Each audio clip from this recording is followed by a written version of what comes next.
Salut à tous, c'est Palawan et on se retrouve aujourd'hui pour débriefer le 6e épisode de koh Les 4 Terres. Alors, que dire sur ce 6e épisode? Eh bien c'est un épisode très franchement plutôt décevant, notamment comparé aux 3 précédents qui avaient été plutôt satisfaisants, voire même très satisfaisants. Notamment je parle de l'épisode 4. Là on a eu un épisode vraiment, j'en parlais la semaine dernière, je parlais d'un retour aux sources pour koh avec le retour des deux équipes rouge contre jaune. Mais là on a eu aussi un retour, vraiment une retombée dans les travers classiques de koh.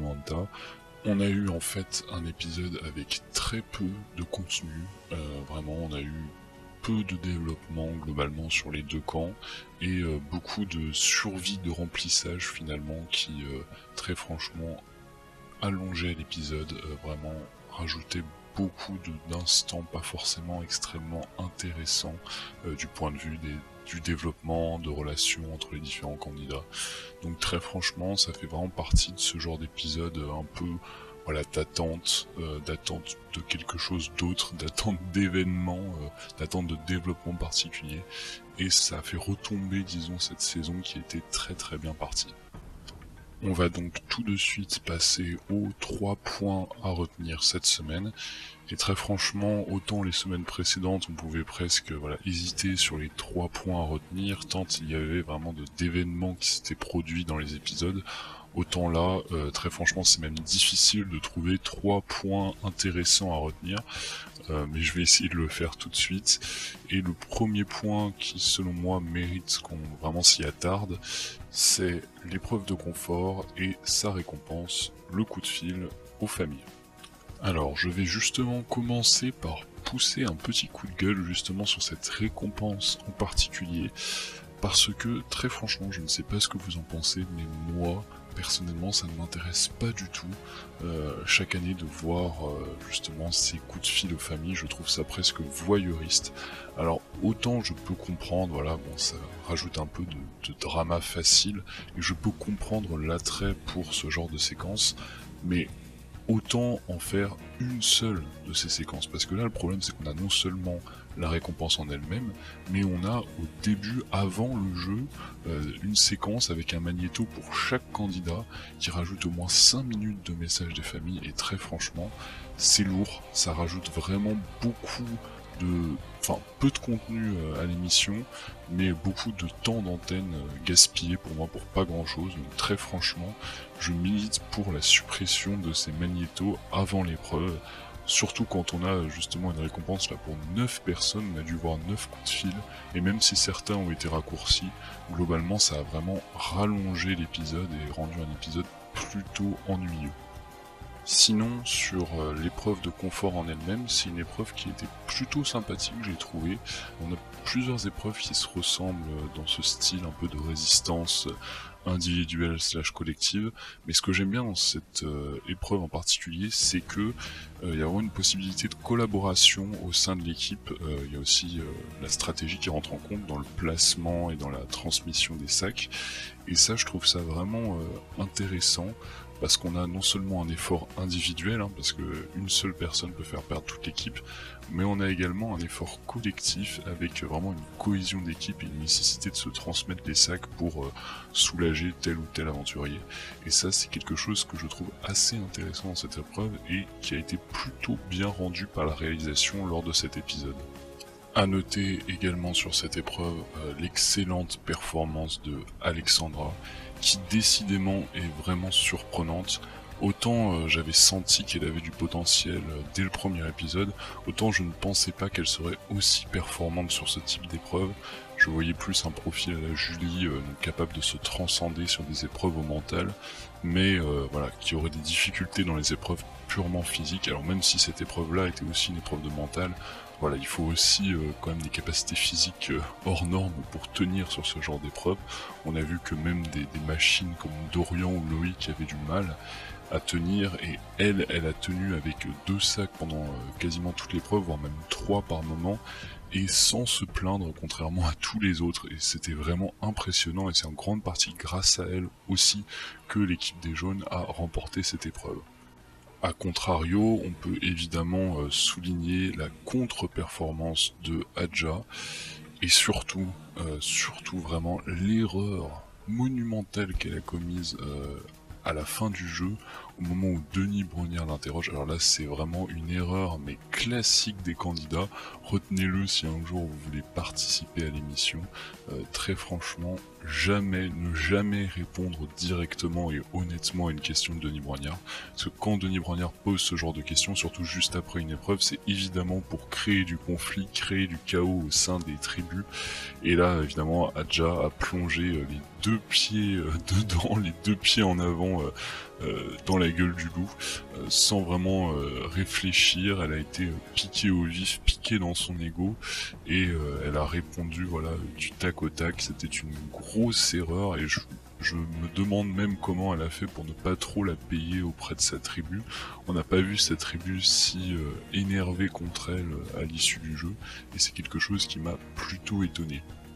Alors il y a 2 explications possibles très franchement et qui se valent vraiment à cette soudaine révélation de Adja.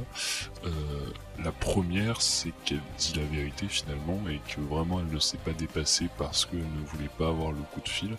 C'est quelque chose d'étonnant. Moi je me souviens notamment, il me semble que c'était lors de la revanche des héros. Je ne sais plus si c'était Choc. Non, je crois que c'était vraiment la revanche des héros où Kumba avait refusé son coup de fil justement après avoir gagné l'épreuve, donc elle aurait pu très bien faire ça. Refuser finalement le coup de fil après avoir gagné l'épreuve, ce qui aurait été totalement compréhensible. Mais bon, là, le fait de non seulement ne pas se donner pour son équipe, mais en plus l'avouer, c'est vraiment une énorme erreur.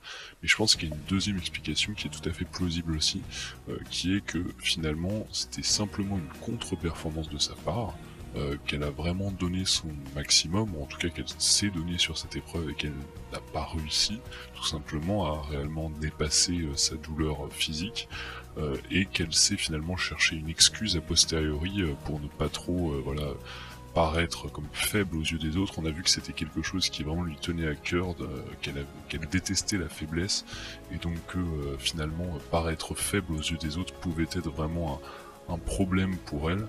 Donc je pense que c'est tout à fait une possibilité qu'elle ait échafaudé en quelque sorte ce mensonge pour justement se dédouaner de sa contre-performance réelle sur cette épreuve. Dans tous les cas, c'est très mauvais pour elle, et même si son équipe n'a pas été au conseil cette semaine, ce qui lui a donné un sursis, à mon avis, elle risque très fortement de le payer la prochaine fois que son équipe ira au conseil. Le deuxième point à retenir de cet épisode, c'est la survie. On a vu beaucoup plus de survie dans cet épisode, mais en particulier de la survie que j'appelle de la survie de remplissage. C'est-à-dire de la survie vraiment pas très intéressante, qui apporte peu de développement aux différents personnages, aux différentes relations entre les personnages, et qui est finalement peu original, qu'on a déjà vu beaucoup dans les saisons précédentes. C'est le type de survie vraiment qui, selon moi, est vraiment là dans le programme pour rallonger le programme, pour proposer des épisodes de presque 2 heures, et finalement rajouter du contenu qui n'apporte que peu de valeur ajoutée pour le téléspectateur. Le seul point vraiment, je trouve, intéressant dans cette partie de survie de remplissage, c'était les aventures de Galinette et Cafouniette, comme ils se sont eux-mêmes surnommés. Ça, j'y reviendrai un peu plus dans les détails, dans les dynamiques de tribu. Mais voilà, on a vu un peu ces 2 compères, vraiment, donc à savoir Sébastien et Fabrice, qui se sont très vite bien entendus et qui ont fait notamment pêcher des crabes, qui ont fabriqué une forme de nasse pour aussi capturer des crabes de terre. Donc on les a vus vraiment bien s'entendre, et peut-être effectivement qu'on aura un peu de survie un peu plus intéressante avec ces deux-là. Mais au-delà de ça, on a eu des séquences bien trop longues sur le riz trop salé, sur les filles, bon, même si c'était une séquence un peu humoristique, mais les filles qui essayaient de pêcher avec le filet. Enfin, on a eu des séquences un peu longues là-dessus, et ça a encore un peu rallongé un épisode qui n'était déjà pas passionnant. Troisième et dernier point à retenir, c'est bien évidemment l'élimination d'Aubin. Aubin, voilà, on l'avait senti venir, qui était déjà dans une mauvaise position avec la voix qu'il avait contre lui suite à sa défaite, enfin à son abandon en premier lors de l'épreuve de confort de l'épisode précédent. Mais là voilà, Aubin qui du fait de ses performances médiocres sur les épreuves a été assez vite mis en danger. Et en plus on a vu que son duo formé avec Alix vraiment l'exposait beaucoup, donc ça a été compliqué pour lui pendant cet épisode. On a senti très vite qu'il était en danger et malheureusement il n'a pas réussi à se sauver malgré Alix qui a vraiment essayé de le défendre. Alors je pense qu'elle s'y est plutôt mal pris, mais on va y revenir dans la dynamique de tribu. Et voilà, c'est un peu triste parce que Aubin c'était quelqu'un qui apportait une forme vraiment d'humour dans cette aventure et aussi des considérations stratégiques qui n'étaient pas inintéressantes. Donc un peu triste de le voir partir aussitôt. Je crois que lui-même était vraiment assez affecté par ce départ, même s'il ne l'a pas laissé paraître devant les autres aventuriers. On l'a vu ensuite en confesse finale vraiment se lâcher et carrément pleurer. Mais voilà, un peu triste de le voir partir aussitôt. C'est dommage, mais c'est comme ça, c'est Koh-Lanta et son élimination est finalement assez logique.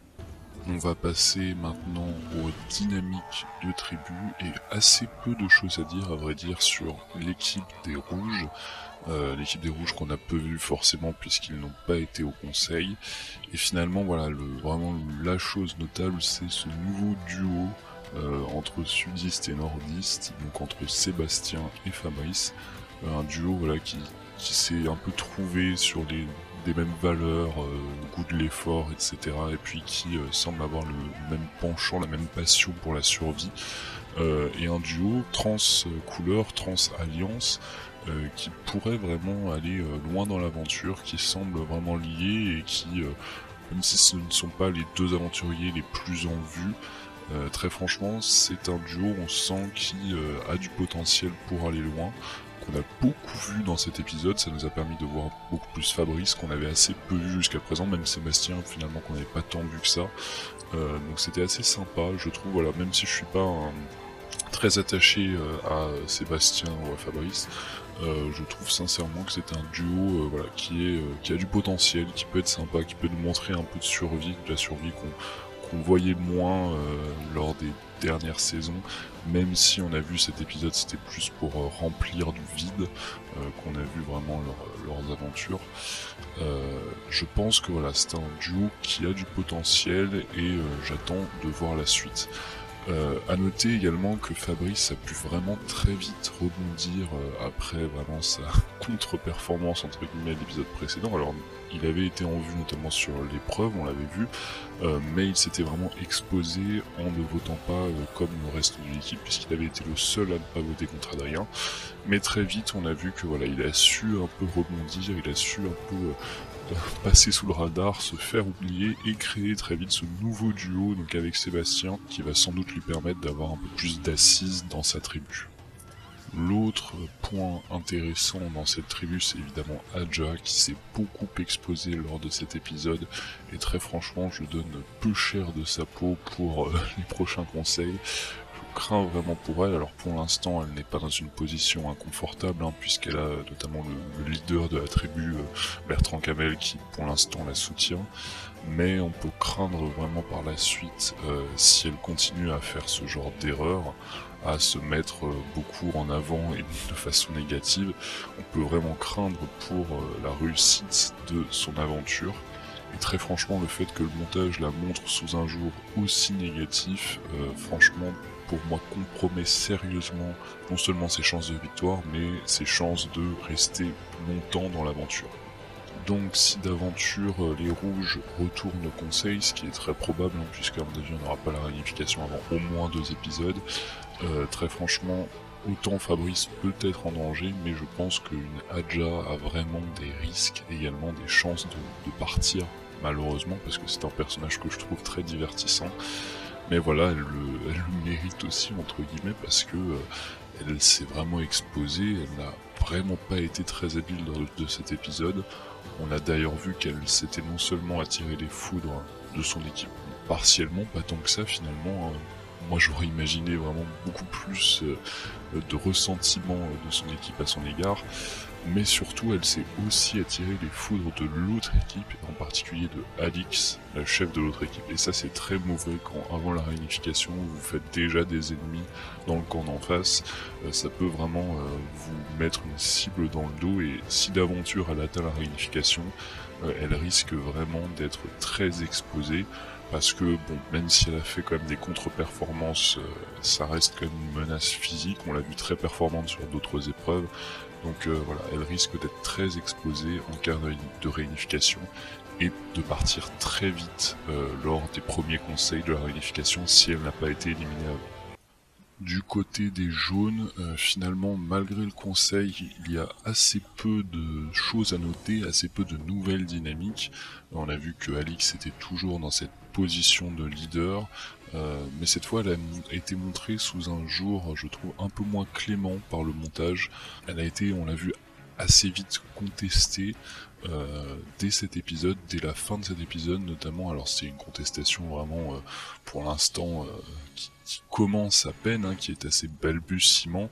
On sent tout de même cette contestation sourde qui commence à un peu naître chez certains de ses coéquipiers, et on sent voilà une potentielle rébellion, une potentielle mutinerie dans ses rangs, parce que très franchement, on a vu un Dorian, notamment lors du conseil, qui a été quand même un peu critique, discrètement, hein, qui n'a pas directement, qui ne s'est pas directement confronté à Alix, mais voilà, on sent que un Dorian aimerait peut-être aussi prendre le lead, et Alix, du fait de sa position de chef, est très exposée, et malgré le fait que sa tribu pour l'instant s'en sorte bien, on sent que notamment le fait qu'elle ait autant défendu Aubin l'a peut-être un peu mise en danger, d'autant que l'équipe ne l'a pas suivi, d'autant que Aubin a été éliminé, donc ça c'est quand même assez mauvais pour elle, même si bon, rien de grave, rien de rédhibitoire pour l'instant, mais on sent voilà, qu'elle n'est pas forcément parvenue à convaincre sa tribu, et ça c'est assez mauvais pour un chef dans sa position, pour un chef aussi hégémonique qu'elle l'est. Donc à noter pour l'élimination d'Aubin, je trouve qu'il est intéressant d'analyser vraiment les votes, parce que les votes ont été un peu répartis de manière assez étrange. On a vu des alliances brisées entre guillemets sur ce vote.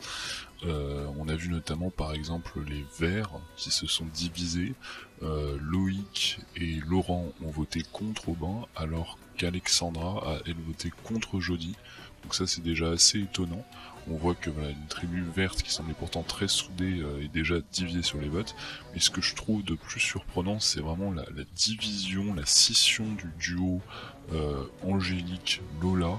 Donc Lola a voté contre Aubin et Angélique contre Jody. Et ça c'est plutôt étonnant. Très franchement, ça ne correspond pas vraiment à ce qu'on avait vu jusqu'à présent d'un duo vraiment très soudé, puisque c'est deux filles qui viennent non seulement de la même équipe, mais qui en plus sont assez amies, en tout cas de ce qu'on en a vu. Mais très franchement, étant donné vraiment cette scission et cette division des alliances préexistantes, cela tente à montrer potentiellement, on n'a rien vu, hein, on peut que supposer, mais cela tente à montrer qu'il y aurait pu avoir voilà, des revirements de dernière minute, et certains des membres de l'Alliance qui ne soient pas forcément avertis de ce revirement, ce qui aurait potentiellement voilà, divisé les votes. À moins que cela ait été une stratégie, une nouvelle stratégie. Alors là, ce serait particulièrement étonnant, mais de division des votes, que les voilà, que les aventuriers étaient vraiment prévenus avec les deux épisodes précédents, et enfin tirer les leçons du fait que voilà, voter, mettre toutes les voix contre une seule et même personne, c'est plutôt risqué. Peut-être que c'est cela, hein. Peut-être que finalement les aventuriers ont enfin retenu la leçon. Et peut-être qu'ils ont décidé voilà, de diviser leur voix pour parer à toute éventualité, donc au fait que Aubin, qui avait déjà trouvé un collier, puisse en sortir un deuxième et éventuellement éliminer quelqu'un voilà, d'inattendu.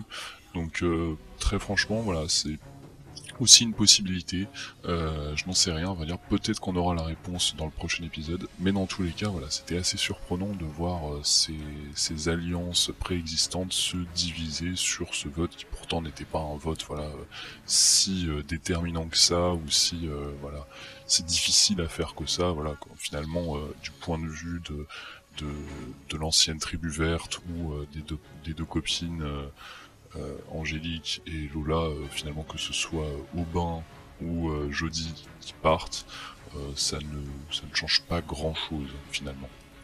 Je disais précédemment que Alix s'y était plutôt mal prise pour défendre Aubin, alors je trouve que c'est tout à son honneur et c'est surtout assez intelligent d'avoir défendu Aubin, parce que Aubin est vraiment, enfin a été en tout cas pour elle un allié, très franchement, elle qui en a besoin, parce qu'elle est dans une tribu finalement où elle a assez peu d'alliés, même si elle a une position vraiment de force en tant que leader, elle a aussi une position très exposée, et le fait de ne pas avoir d'alliés peut très vite la mettre en danger, alors pas au sein de la tribu je pense, parce qu'elle est vraiment voilà bien installée, mais potentiellement dès le début de la réunification, étant une menace physique, le fait de ne pas avoir d'alliés peut très vite la mettre en danger, et je pense qu'elle sera une des premières cibles après la réunification.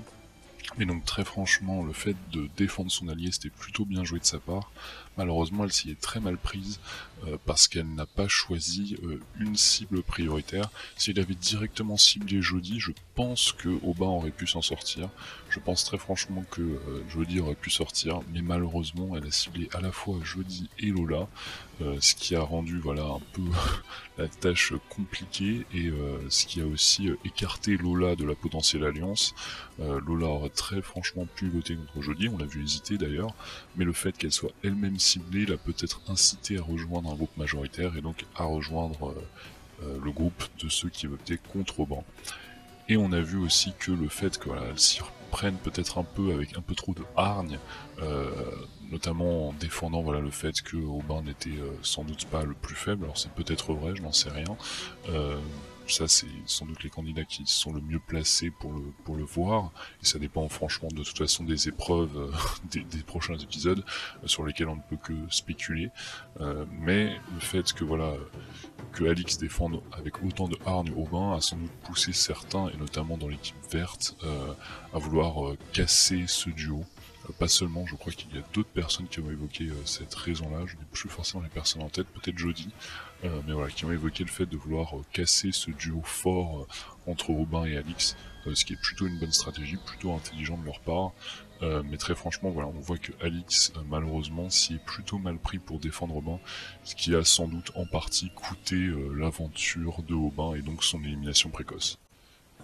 Dernier point un peu plus annexe à noter, je n'en avais pas parlé la semaine dernière car on avait eu un débrief vraiment en express, mais c'est la disparition totale de la nouveauté, enfin d'une des nouveautés de cette année, à savoir l'îlot de l'exil. Nous ne l'avons pas vu la semaine dernière et là ça a été confirmé cette semaine, plus d'îlot de l'exil. Alors peut-être qu'il reviendra dans la partie individuelle, hein, pour la personne arrivant peut-être dernière à chaque épreuve de confort, mais très franchement voilà, même s'il revient, cet îlot de l'exil s'impose vraiment comme l'une des nouveautés les plus transparentes, les plus inintéressantes de toute l'histoire de Koh-Lanta, et c'est bien dommage. Alors heureusement toute la saison ne reposait pas sur cet îlot, mais voilà, c'est vraiment une nouveauté qui ne restera très certainement pas dans les mémoires, et c'est dommage parce qu'il y avait selon moi pas mal de choses à faire avec cet îlot. On pourrait presque espérer qu'il revienne dans la partie individuelle avec potentiellement, je ne sais pas, un collier ou un avantage caché dessus, ce qui pourrait presque inciter les gens à perdre l'épreuve de confort pour aller dessus. Enfin ça pourrait être voilà, des choses peut-être un petit peu intéressantes à explorer, mais voilà, je doute que de toute façon Koh-Lanta est dans cette direction-là. Donc très franchement, voilà, îlot de l'exil, une nouveauté oubliable et presque déjà oubliée. Voilà, c'est tout pour aujourd'hui et pour ce débrief. N'hésitez pas à laisser un pouce bleu à la vidéo, n'hésitez pas à vous abonner à la chaîne si ce n'est pas déjà fait, et je vous invite à laisser en commentaire voilà, vos commentaires sur cet épisode, quels sont aujourd'hui vos aventuriers préférés, quelle est votre nouvelle tribu préférée. Je vous invite également à partager la vidéo si elle vous a plu, c'est très important pour soutenir la chaîne. Et nous, on se retrouve très vite pour de prochaines vidéos et de prochains débriefs. Ciao à tous.